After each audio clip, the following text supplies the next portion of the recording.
Dobrý den, dámy a pánové. Chtěl bych vám oznámit moji novou novinu. Za 10 000 odběratelů se odhalím. Za 5 000 odhalím svýho tátu. Jo. A chtěl bych zveřejnit den kanál.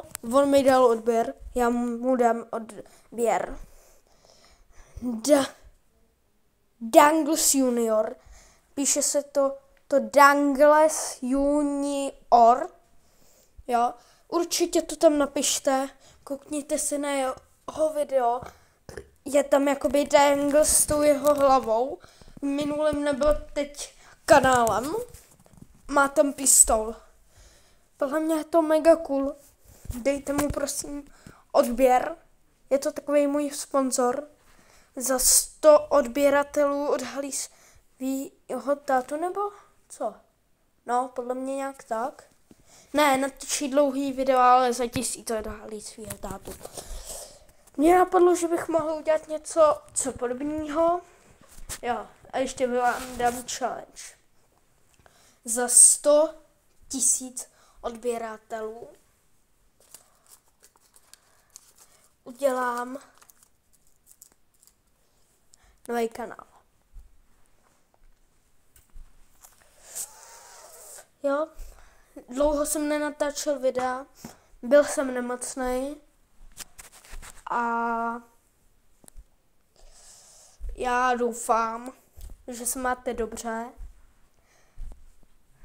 Jo, natočil jsem pár videí, samozřejmě, ale bohužel furt mi do toho skákali kamarádi.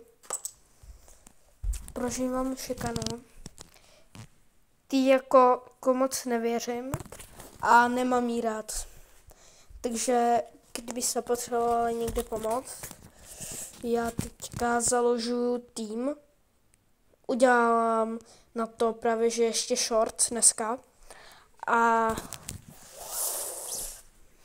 ten, který mi na to video dá like, tak se zapojí do mýho týmu a má 50% víc šanci, že vyhraje takový jeden dárek.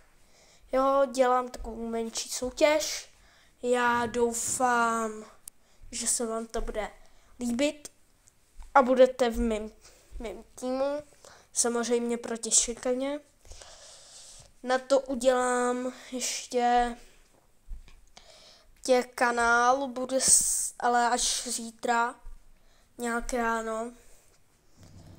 No, bude se jmenovat, hádejte jak, Hater šikana, jak se proti ní, Hater šikana. Jo, ještě to pořádně nevím, ale Hater šikana. Ano, tam budeme probírat šikanu. A já mám pár tipů a možná vás tam naučím malinko parkour. Já ho úplně neumím, ale něco menšího vás naučím. Jo, pozor. Učil jsem se to asi, nevím, 5 měsíců, takže pozor na to. Ještě to pořádně neumím, ten balans.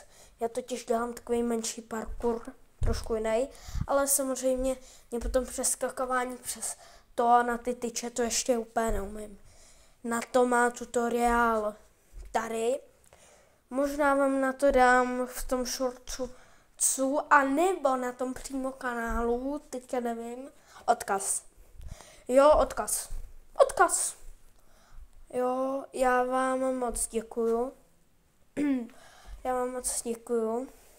A doufám, že máte hezký den. Nashledanou.